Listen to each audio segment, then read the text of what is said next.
So my painting is dry. It's very smooth. I love how smooth paintings become when you combine ink with them. I don't know if it's the ink, but there's just nothing. There's just so smooth. No bumps, nothing. Very nice. Anyway, this is very pretty, I think. I love the colors. I think this looks like a couple of flowers here. Wasn't intending that, but that's what they look like.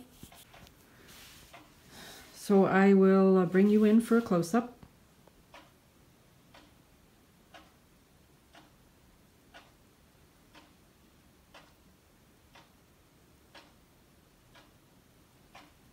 Anyway, thank you for watching my videos. If you enjoy this video, you can hit the like button and subscribe if you're not already subscribed.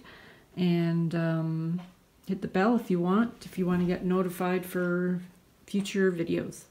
So anyway, have a great day.